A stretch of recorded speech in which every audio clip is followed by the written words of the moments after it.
आज बात करेंगे उत्तराखंड की। देवभूमि उत्तराखंड। ये पता नहीं किसकी नजर हमारे उत्तराखंड को लगी है कि आए दिन कुछ ना कुछ घटना सामने आ रही है। 2 दिन पहले ही ऋषिकेश घुमाने वाले में एक 15 साल की बच्ची के साथ रेप किया जाता है। बहुत दुख होता है इस बात से यार। पौड़ी और कोटद्वार मार्ग पर हमारा एक भाई जाने के लिए रास्ता मांगता है और उसको वहीं मार दिया जाता है। जो जेसीबी चला रहा था उसी जेसीबी के द्वारा उसको मार दिया जाता है। कुछ दिन पहले की बात है। हमारी एक बहन 10वीं या 11वीं की छात्रा थी। उसके साथ रेप किया जाता है और उसको मार करके खाइयों में फेंक दिया जाता है। जब ये घटना मैं देखता हूँ, सुनता हूँ, बहुत दुख होता है। हमारे देश का जो उत्तराखंड जो राज्य था ना, सबसे खुशहाल राज्य था, सबसे शांति वाला राज्य था। और इसमें हमारी कुछ गलतियां हैं, जिन गलतियों की वजह से आज हमें ये सब देखने को मिल रहा है। हमारी वो गलतियां हैं जो हमने बाहर वाले लोगों को अंदर आने दिया है। हमने अपने थोड़ा सा फायदे के लिए बाहर वालों लोगों को अंदर आने दिया। आज वही लोग हमारी बच्चों के साथ, हमारे बहनों के साथ, हमारे भाइयों के साथ गलत काम कर रहे हैं और हम अपने ही घर में सेफ नहीं हैं। हम जब भी कहीं शहर में जाते थे तो हमें ऐसा लगता था कि हम सेफ नहीं है यार यहाँ। पर आज मुझे लग रहा है कि हम अपने गांव में भी सेफ नहीं है। कि कोई बाहर वाली, अब उस पे बात करते हैं कि जो हमारा भाई जो मरा है, जेएसपी के द्वारा उसको मार दिया जाता है। वो जो कंपनी काम कर रही थी वो कंपनी फर्जी कंपनी है। और जब वो फर्जी कंपनी है तो उसको काम, तो ये सरकार का काम है ना, तो उस फर्जी कंपनी को कैसे आपने काम दे दिया। और मैंने सुनने में आया है कि वो फर्जी कंपनी ने उत्तराखंड में अपनी कई ब्रांचेस खोल रखी हैं। क्या सरकार को इस चीज की भनक नहीं है? अगर ये जो काम चल रहा था ना, पोकलैंड का जो काम चल रहा था, वो काम तो सरकार से आया होगा। कोई आम व्यक्ति तो उसको करवा नहीं सकता। कोई मकान तो बना नहीं रहा कि मैं किसी को भी दे दूंगा ये काम, प्राइवेट या सरकारी को। उसमें तो सरकार की मंजूरी चाहिए होती है ना। तो सरकार ने बिना उसकी जांच लिए उसको काम कैसे दे दिया? हालांकि वो आदमी पकड़ा गया, बट हमारा जो भाई मरा है वो वापस नहीं आएगा। उसका बच्चे को कभी बाप का प्यार नहीं मिलेगा।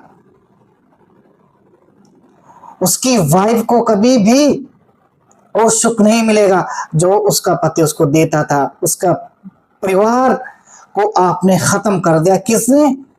सिर्फ उत्तराखंड सरकार ने। ये उसने, वो जेसीपी वाले ने उसको, हमारे भाई को नहीं मारा, ये मारा है उत्तराखंड सरकार ने। क्योंकि ये जो काम चल रहा था ना, ये सरकारी काम था और सरकार का काम था।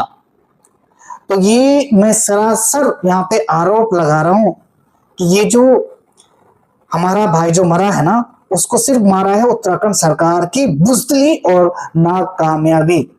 नाकामयाबी मैं कहूंगा यहाँ पे, क्योंकि आपने एक फर्जी कंपनी को आने दिया और उसको बोल दिया आप काम स्टार्ट कर दो। आपने बिना जांच के उसको काम दिया। और जब हमारा भाई मरा, वो भाग गया, ड्राइवर भाग गया, उसको पकड़ा, फिर कंपनी की जांच हुई, तो फर्जी कंपनी है। क्यों? क्या हो रहा है ये? क्या आप लोगों को ध्यान नहीं है? हमारे जहन में जो केस आया था, कुछ आज तो साल हो गए होंगे उस केस को, अंकिता भंडारे का केस जब हमारे सामने आया था ना, तो वो केस हमारे लिए बहुत बड़ा केस था। जिस तरह से उसका उस लड़की के साथ हुआ, उसको मार के फेंक दिया गया, फिर वो मिली, मतलब बहुत ही दर्दनाक वो घटना थी। जो वो घटना उत्तराखंड की जितने भी लोगों के जितने भी लोगों ने वो घटना को सुना देखा ना, तो सबकी रूह कांप गई, क्योंकि हमारे सामने वो पहला केस था जो इतना दर्दनाक था। वो केस हुआ, उसके बाद कोई भी ऐसा केस नहीं होना चाहिए था जैसे कि घुमाने वाले में उस लड़की के साथ हुआ। ये नहीं होना चाहिए था, बट क्यों? इसमें सिर्फ हमारी सरकार की कमी है। क्यों?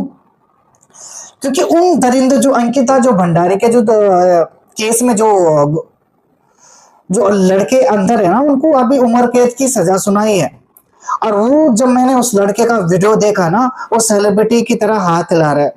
उसको पता है जेल में अपना ही घर है, कभी भी आऊंगा जाऊंगा, कोई मतलब नहीं है। उनको सरासर सीधे सरेआम गोली मारनी थी, ताकि कोई भी दोबारा हमारी माँ बहन की तरफ आंख उठा के नहीं देखता। और आपने उस केस में कुछ किया नहीं है, उनको आप जेल में खाना खिला रहे, और दोबारा हमारी बहन के साथ, दूसरी बहन के साथ कोई रेप कर दिया है।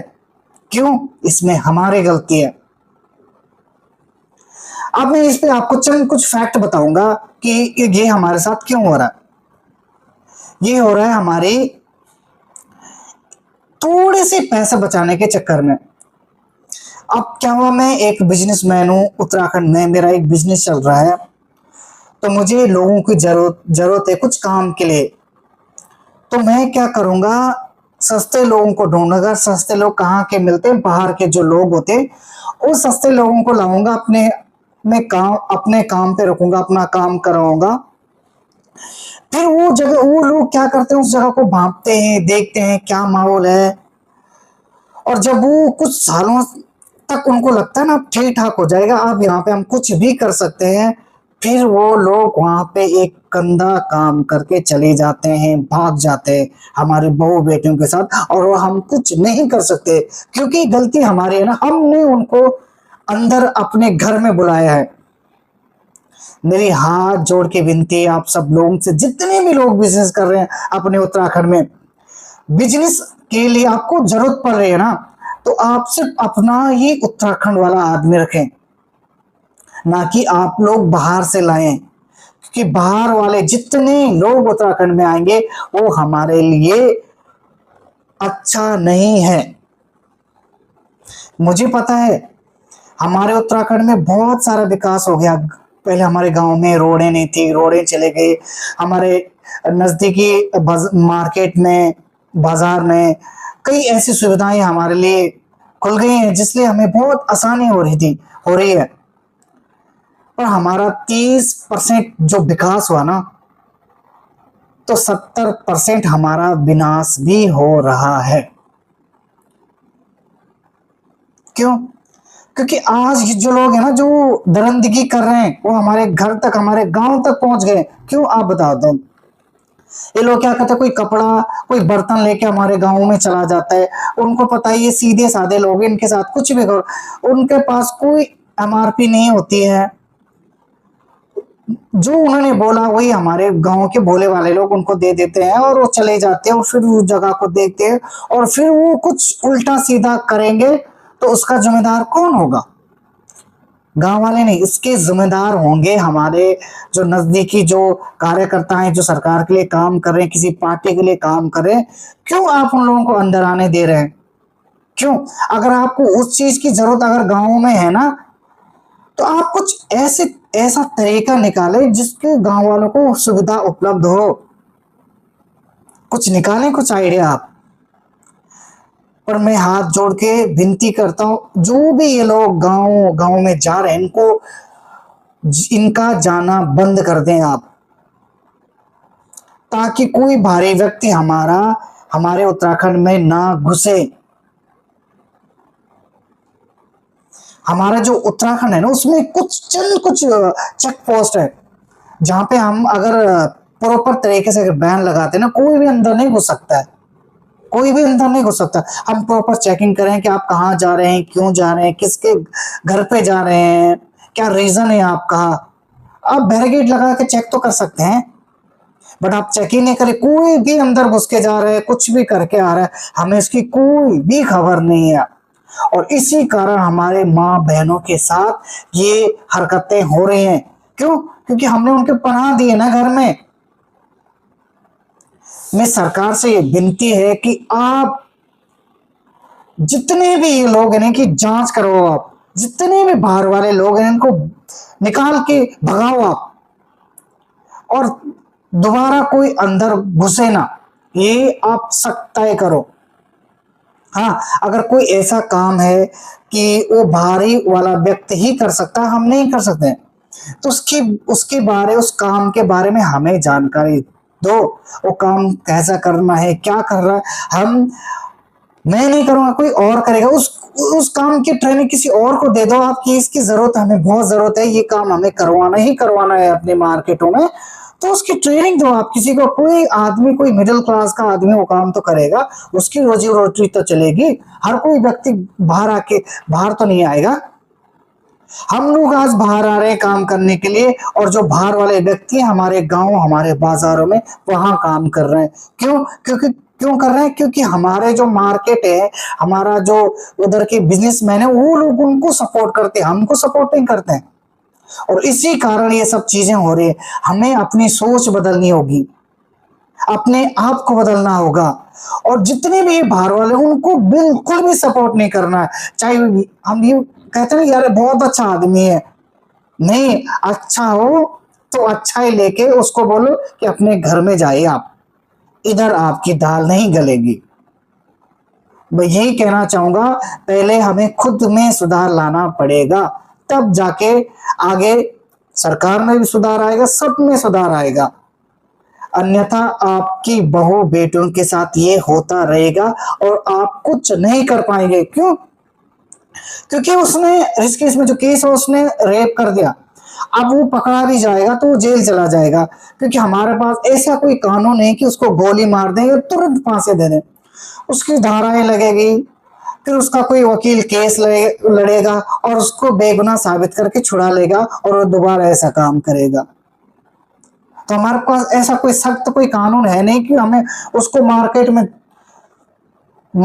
बीच मार्केट में आग लगा दें या गोली मार दें। ऐसा कोई कानून नहीं है हमारे पास, क्योंकि हमारा जो कानून है ना, वो मुझे ये कानून ही समझ में नहीं आता है कि कोई रेप कर रहा है, उसको इतना प्यार से आप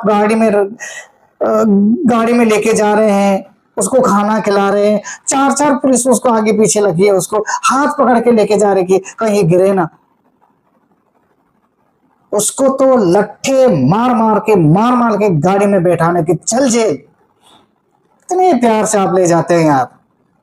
तो ये कानून तो है नहीं हमारा कि उसको गोली मार दें, कुछ भी कर दें। तो धाराएं लगेंगे, धारा में आप हार जाओगे। अभी जो केस हुआ ना, उसमें जो उसके माता पिता है ना, वो भी हार जाएंगे, क्योंकि कोर्ट कचहरी का जो मामला है बहुत लंबा मामला है। जैसा कैसा व्यक्ति इसको नहीं लड़ सकता है, और मिडिल क्लास तो लड़ ही नहीं सकता है इसको, चाहे उसकी बहन मरी हो, चाहे कोई भी नहीं लड़ सकता। क्यों? क्योंकि समय, उसका जो भाई होगा, बाप होगा, उसके जो बच्चों को, उस भाई को उसकी रोजी रोटी भी चलानी, उनकी रोजी रोटी भी चलानी, वो अदालत के चक्कर काटेगा, वकील की फीस भरेगा, तो अपने बच्चों को जो जिंदा है वो परिवार को क्या खिलाएगा? तो ये कोर्ट कचहरी वाला मामला तो बेकार है। तो मैं यही कहूंगा, सतर्क रहो आप सभी लोग, उत्तराखंड वाले बाहर वालों लोगों पे विश्वास मत करो, चाहे आपका पड़ोसी है या कोई भी है, विश्वास मत करो आप। यही एक मात्र उपाय है जिससे हम बच सकते हैं उत्तराखंड वाले, अन्यथा ऐसा कोई उपाय नहीं जिससे आप बच सकते, क्योंकि सरकार पे तो कोई ऑप्शन है नहीं हमें बचाने के लिए। इसलिए आपको खुद में सुधार करना होगा, तभी जाके आप बच सकते हैं। मैंने अगर इस वीडियोस में कुछ अपशब्द निकाले होंगे सरकार के लिए, कुछ निजी व्यक्तियों के लिए, तो मुझे माफ करना, बट आक्रोश इतना है कि बहुत कुछ कहना चाहता था, बहुत गुस्सा था, बट वीडियोस बहुत सारे घर में देखते हैं, बच्चे देखते हैं, इसलिए इतना ही कहूंगा, सतर्क रहो, तभी आप बच सकते हैं।